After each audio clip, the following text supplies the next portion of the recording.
ನಮಸ್ಕಾರ ಎಲ್ಲರಿಗೂ welcome back. ನಾನು ಮಂಜು, ನೀವು ನೋಡ್ತಿದ್ರಿ ಮಂಜು ಸ್ಟೋರೀಸ್. ಫ್ರೆಂಡ್ಸ್, ಇನ್ನು ಪ್ರೋ ಕಬಡ್ಡಿ ಸೀಸನ್ 11 ಪ್ರಾರಂಭವಾಗಲು ಕೇವಲ 15 ದಿನಗಳು ಮಾತ್ರ ಬಾಕಿ ಇದೆ.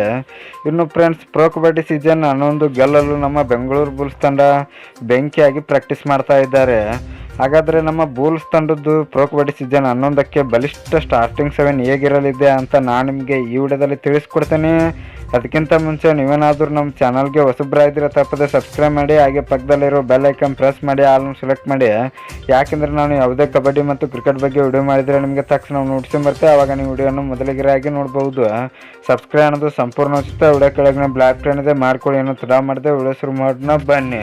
ಇನ್ನು ಪ್ರೋ ಕಬಡ್ಡಿ ಸೀಸನ್ 11ಕ್ಕೆ ನಮ್ಮ ಬೆಂಗಳೂರು ಬುಲ್ಸ್ ತಂಡದ ಸ್ಟಾರ್ಟಿಂಗ್ 7 ಬಲಿಷ್ಠ ಸ್ಟಾರ್ಟಿಂಗ್ 7 ಹೇಗಿರಲಿದೆ ಅಂದರೆ, ಕ್ಯಾಪ್ಟನ್ ಆಗಿ ಪ್ರದೀಪ್ ನರ್ವಾಲ್ ಅವರು ಇರುತ್ತಾರೆ. ಇವರು ಕೂಡ ಮೇನ್ ರೈಡರ್ ಅಂತ ಹೇಳ್ಬೋದು.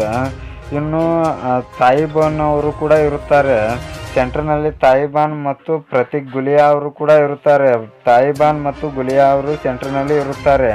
ಇನ್ನು ಅಜಿಂಕ್ಯ ಪವಾರ್ ಅವರು ಕೂಡ ರೈಡರ್ ಆಗಿರ್ತಾರೆ. ಸುಶೀಲ್ ಕತ್ರಿ ಅವರು ಕೂಡ ರೈಡರ್ ಆಗಿರ್ತಾರೆ. ಇನ್ನು ರೈಟ್ ಕಾರ್ನರ್ ಮತ್ತು ಲೆಫ್ಟ್ ಕಾರ್ನರ್ನಲ್ಲಿ ಸೌರಭ್ ನಂದಲ್ ಮತ್ತು ನಿತಿನ್ ರಾವಲ್ ಅವರು ಇರುತ್ತಾರೆ ಅಂತ ಹೇಳ್ಬೋದು. ಈ ಡಿಫೆನ್ಸ್ನಲ್ಲಿ ಬಲ ನಮ್ಮ ಸೌರಭ್ ನಂದಲ್ ಅಂತ ಹೇಳ್ಬೋದು. ಲೆಫ್ಟ್ ಕಾರ್ನರ್ನಲ್ಲಿ ನಿತಿನ್ ರಾವಲ್ ಅವರು ಆಡಿದರೆ, ರೈಟ್ ಕಾರ್ನರ್ನಲ್ಲಿ ಸೌರಭ್ ನಂದಲ್ ಅವರು ಇರುತ್ತಾರೆ. ಇನ್ನು ಮೇನ್ ರೈಡರ್ಗಳಾಗಿ ಪ್ರದೀಪ್ ನರ್ವಾಲ್ ಮತ್ತು ಸಪೋರ್ಟಿಂಗ್ ರೈಡರ್ ಆಗಿ ಅಜಿಂಕ್ಯ ಪವಾರ್ ಅವರು ಇರುತ್ತಾರೆ ಅಂತ ಹೇಳ್ಬೋದು. ಇನ್ನು ಫ್ರೆಂಡ್ಸ್, ಈ ಬಲಿಷ್ಠ ಸ್ಟಾರ್ಟಿಂಗ್ 7 ಬಗ್ಗೆ ನಿಮ್ಮ ಅನಿಸಿಕೆ ಏನು ಎಂಬುದನ್ನು ಕಮೆಂಟ್ ಬಾಕ್ಸಲ್ಲಿ ಕಮೆಂಟ್ ಮಾಡೋದ್ರ ಮೂಲಕ ತಿಳಿಸ್ಕೊಡಿ. ಇನ್ನು ನಿಮಗೆ ಇದೇ ರೀತಿ ನಮ್ಮ ಬೆಂಗಳೂರು ಬುಲ್ಸ್ ಬಗ್ಗೆ ಅಪ್ಡೇಟ್ಸ್ ಬೇಕಾದರೆ ನಮ್ಮ ಚಾನಲ್ ಲೈಕ್ ಮಾಡಿ, ಶೇರ್ ಮಾಡಿ, ಸಬ್ಸ್ಕ್ರೈಬ್ ಮಾಡಿ. ನಮಸ್ಕಾರ ಫ್ರೆಂಡ್ಸ್.